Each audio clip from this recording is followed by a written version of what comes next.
Hello नमस्ते दोस्तों। स्वागत है आपका स्पेसिफिक स्टडी एरिया में। आज हम जिस चीज़ की चर्चा करने वाले हैं वो है जलमंडल। इससे पहले हम इसके स्थल मंडल के बारे में बात कर चुके हैं। ये क्लास 6 जियोग्राफी का चैप्टर नंबर 5 है। स्थल मंडल के बाद जो बारी आती है वो हम बात करते हैं जलमंडल के बारे में। तो ये है हमारा जलमंडल। तो जलमंडल क्या है? तो इसमें देखें, पृथ्वी को नीला ग्रह कहा जाता है।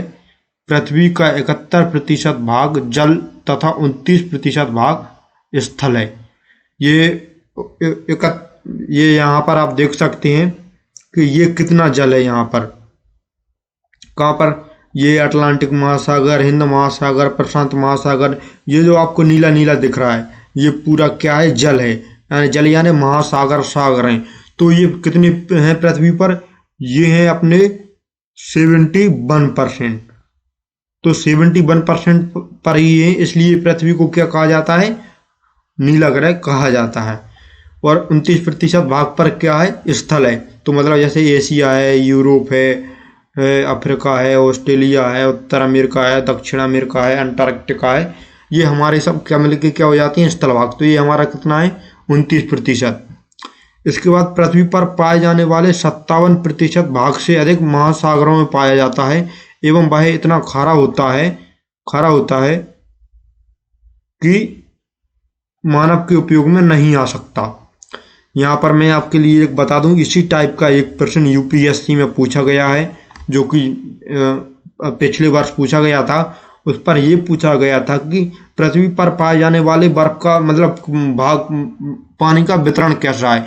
उस पर ऑप्शन दिए गए थे कि 97% ये वाला है, बर्फ इतना प्रतिशत है, हिमानी इतनी प्रतिशत है, और जो अपना तालाब नदी में इतना है, तालाबों में इतना है। ऐसा क्वेश्चन पूछा गया था। और इसमें आगे क्या है? शेष जल का बहुत बड़ा भाग बर्फ की परतों एवं हिम नदियों तथा भूमिगत जल के रूप में पाया जाता है। जल का बहुत कम भाग अलवण जल के रूप में पाया जाता है, जो कि मनुष्य के इस्तेमाल में आता है।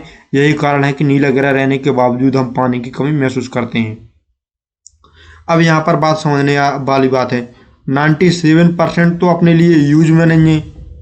97% अपने लिए यूज में नहीं है।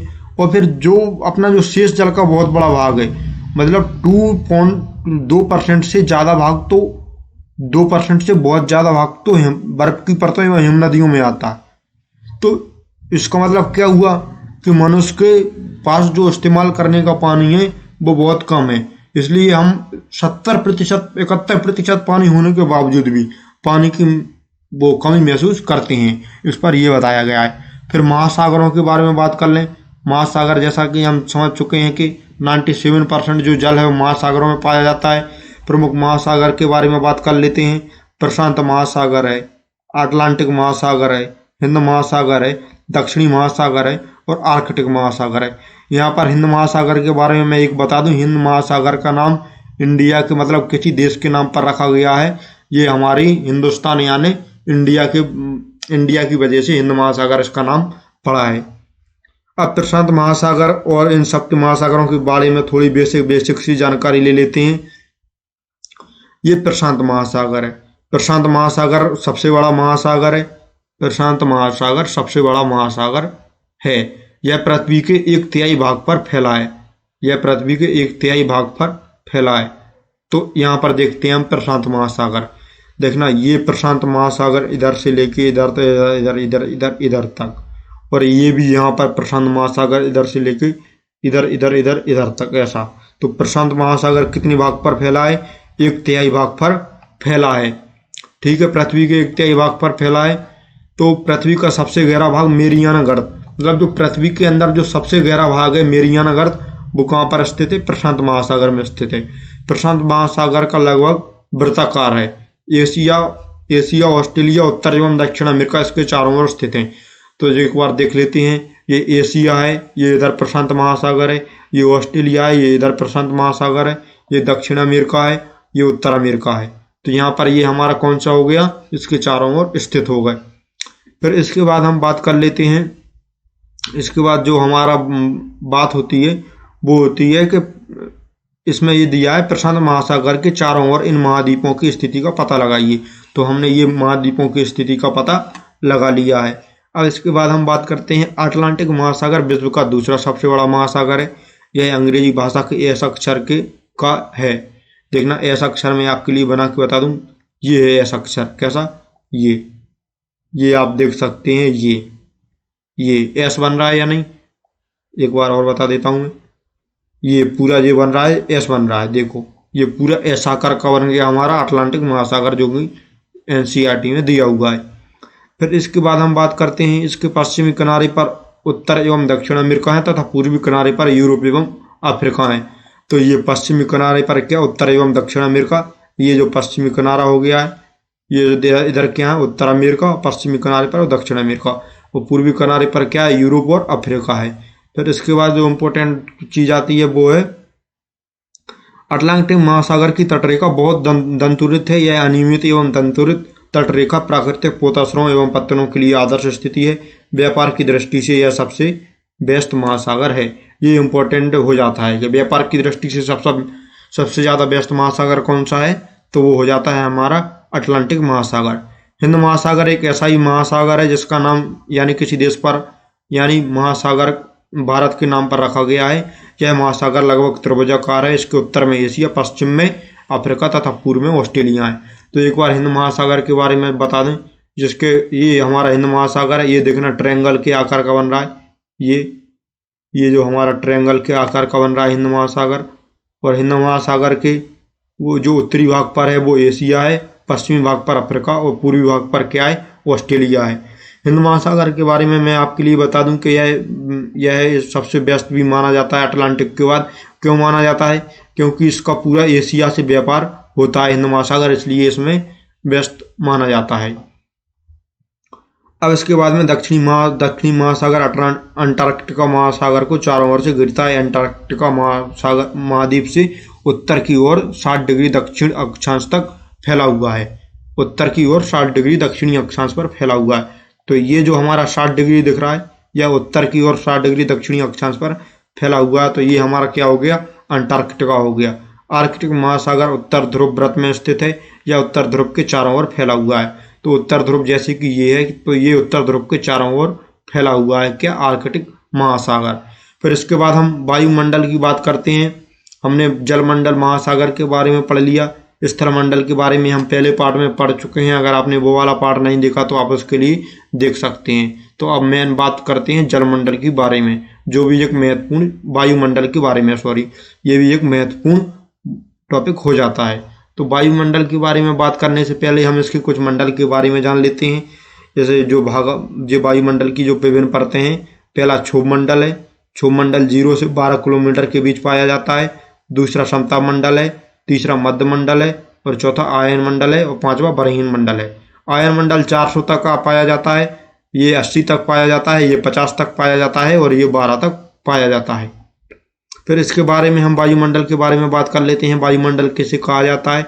तो वायुमंडल क्या, पृथ्वी के चारों ओर से गैस की एक परत से घिरी हुई है, जिसे वायुमंडल कहा जाता है। वायु की यह पतली परत इस ग्रह का सबसे महत्वपूर्ण एवं अटूट भाग है। जो वायु की जो परत है वो चारों ओर से घिरी हुई है, जिसे वायुमंडल कहा जाता है।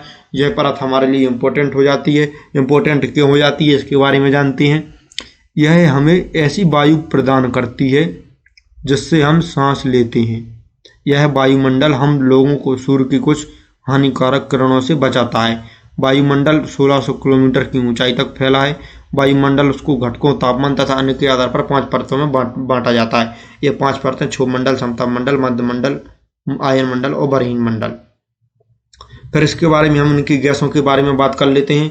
तो गैसों के बारे में हम जानते हैं कि सबसे महत्वपूर्ण गैस कौन सी है, ऑक्सीजन है, जो कि 21% है। और नाइट्रोजन क्या, 78%। ये दोनों मिलके कितना हो जाता है, 99%। ये दोनों गैसें मिलके हो जाती हैं, ऑक्सीजन और नाइट्रोजन 99% मिलके हो जाती हैं।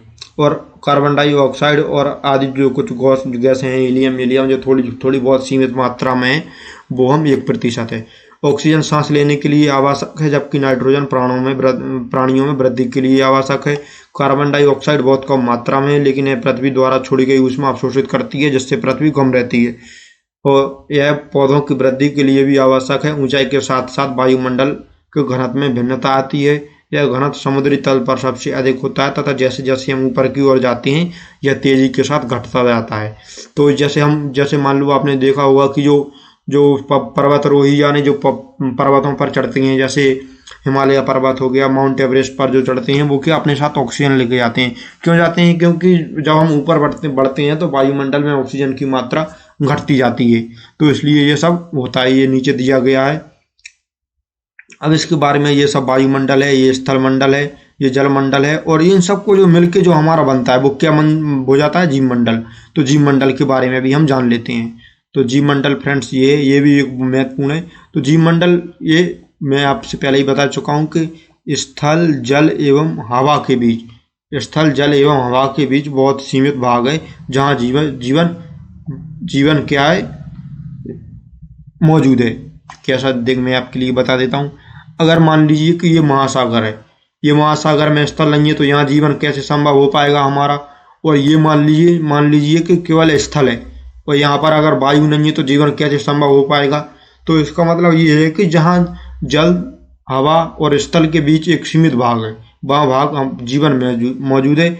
इसी के लिए हम जीव मंडल बोल देते हैं। इसमें हमारे मनुष्य सभी प्राणी जीवित रहने के लिए एक दूसरे पर जीव मंडल पर आश्रित हैं, और ये जीव मंडल के बारे में बताया गया है। और उस पर हमारे जो तेजी से कटाव मटाव या जो भूकंप है उसके बारे में भी यहाँ पर बताया गया है। आप चाहो तो उसके लिए स्क्रीनशॉट ले सकते हो।